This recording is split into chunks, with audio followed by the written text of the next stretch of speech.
కట్టేశారు, లేకపోతే వైసీపీ వాళ్ళని ఒక్కొక్కరిని వెంటాడతా అని చెప్పేసి కోటమిరెడ్డి శ్రీధర్ రెడ్డి గారు ఇందాకే స్ట్రాంగ్ వార్నింగ్ ఇచ్చారు. సో ఆ వార్నింగ్తో ఏమన్నా వైసీపీ ఏమన్నా కాస్త భయపడినట్టు ఏమన్నా ఉందా సార్?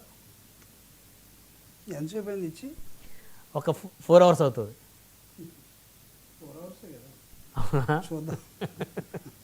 ఓకే, పేరోల మీద ఆయన స్పందించారు సార్, మరి దానికి ఏమంటారు? ఆయన సంబంధం లేదన్నారు. 16న ఆయన ఇచ్చిన లేఖను తిరస్కరించారు అధికారులు. తిరస్కరించినట్టు రాతపూర్వకంగా ఇచ్చారు. 30వ తారీఖున పేరోలు ఇచ్చారు శ్రీకాంత్కి. సో తనకేం సంబంధం లేదని అంటున్నారు. మరి అనవసరంగా తమ పేర్లు వైసీపీ నాయకులు రద్దు చేస్తున్నారు, తమ పేర్లను బయటికి లాగి.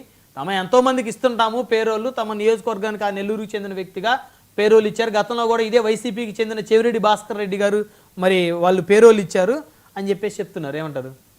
అంటే పేరోలు ఒక పబ్లిక్ రిప్రజెంటేటివ్గా అతను ఇచ్చుకున్నాను, నాకే సంబంధం లేదు, ఇచ్చినా కానీ తప్పేం లేదు అనుకుంటే, అసలు తెలుగుదేశం పార్టీ వాళ్ళు ఇప్పుడు ఆ శ్రీకాంత్ అనే వ్యక్తిని ఎందుకు ఒక జైలు నుంచి ఇంకో జైలుకి మార్చారు. అదేవిధంగా ఆ అరుణ్ అనే వ్యక్తి శ్రీకాంత్ తోటి పరిచయం ఉన్నటువంటి ఒక వ్యక్తి, ఎమ్మెల్యేల దగ్గర పేరోల్ కోసం లెటర్లు తీసుకొచ్చిన వ్యక్తి, సెక్రటరియట్లు చుట్టూరు తిరిగి పైరువులు చేస్తున్న వ్యక్తి, లేకపోతే అనేకమైన అంశాల్లో నెల్లూరు రాజకీయాల్లో చాలా ప్రభావశీలిగా ఉన్నటువంటి ఆ వ్యక్తి చేస్తున్న దానికి రాష్ట్ర ప్రభుత్వం ఎందుకు ఒక కుదుపుకి గురైందో వాటన్నిటికీ వాళ్ళు అది సింపుల్గా నా లెటర్ మీద ఏం జరగలేదు, నా లెటర్ కన్నా ముందే జరిగిపోయింది, లెటర్ తర్వాత జరిగిపోయింది, నా లెటర్ ప్రభావం లేదనుకుని ఒకవేళ శ్రీధర్ రెడ్డి గారు చెప్తే సంతోషమే.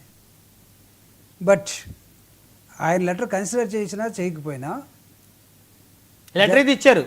సరే, ఇస్తే మా పబ్లిక్ రిప్రజెంటేటివ్గా నేను బోల్డ్ మందికి ఇస్తుంటాను అన్నదానిలో షట్కోటి లింగాల్లో ఇది ఒక లింగం అన్నట్టుగా ఆయన అనుకొని ఉండొచ్చు. అంతే, ఈ శ్రీకాంత్ దేవుడు సరే ఎవరు అడిగారు వచ్చి వాళ్ళ పేరెంట్స్ అనొచ్చు. కానీ ఇంకొక లెటర్ అయినా వేరే వాళ్ళు ఇచ్చి ఉండాలిగా. మరి అంతేగా సార్. అది కాకపోతే హోంమంత్రి చెప్పాలిగా, నేను అసలు ఎవరు లెటర్ తీసుకోదలుచుకోలేదు, వాళ్ళు ఇవ్వపోయినా ఇచ్చినా నేనైతే వేరే వాళ్ళకి శాంక్షన్ చేశాను. ఒకవేళ నాకు ఎంతమంది ఐపీఎస్లు ఆపినా ఎంతమంది ఎమ్మెల్యేలు ఇచ్చినా ఇవ్వపోయినా నేను ఇచ్చాను, ఆవిడైనా సమాధానం చెప్పాలి. ఈయన జరగకపోతే ఆవిడని అరెస్ట్ చేయకూడదుగా, ఇవన్నీ జరగకపోతే అతన్ని ఈ జైలు నుంచి ఇంకో జైలుకి వైజాగ్ పంపాల్సిన అవసరం లేదుగా.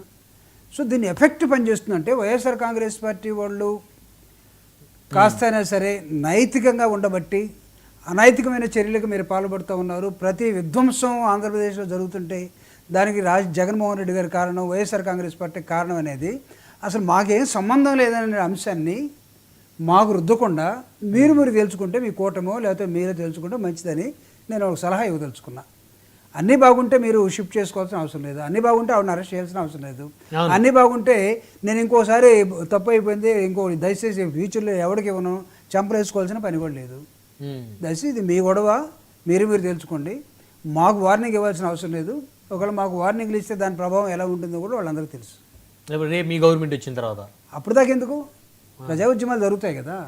ప్రజా ఉద్యమాల పేరిట వైసీపీ నెల్లూరులో మొన్న జరిగినటువంటి జగన్మోహన్ రెడ్డి గారు ఒక కాకాని గోవర్ధన్ రెడ్డిని చూస్తాను, ప్రసన్న కుమార్ రెడ్డిని పలకరిస్తానంటేనే నెల్లూరులో జరిగినటువంటి ప్రజా ఉద్యమం దాని సంకేతాలు ఎలా ఉన్నాయో తెలుసు. సో ఇవన్నీ మీరు చేసుకొని తైతక్కలు మీరాడి గందరగోళం మీరుపడి ప్రభుత్వం మీ ఈ రిప్రజెంటేటివ్స్ లేకపోతే అధికారులు లేకపోతే మీ హోమ్ మినిస్టరు ఏం చేస్తున్నారో గందరగోళం అంతా కూడా మీ దగ్గర పెట్టుకొని మమ్మల్ని బ్లేమ్ చేయట్లేదు. అర్థం ఏంటి? మీనింగ్లెస్ కదా. కాబట్టి చేస్తే సుపరిపాలన చేయండి, మా పరిపాలన చేత కాబట్టి దిగిపోండి. 2 124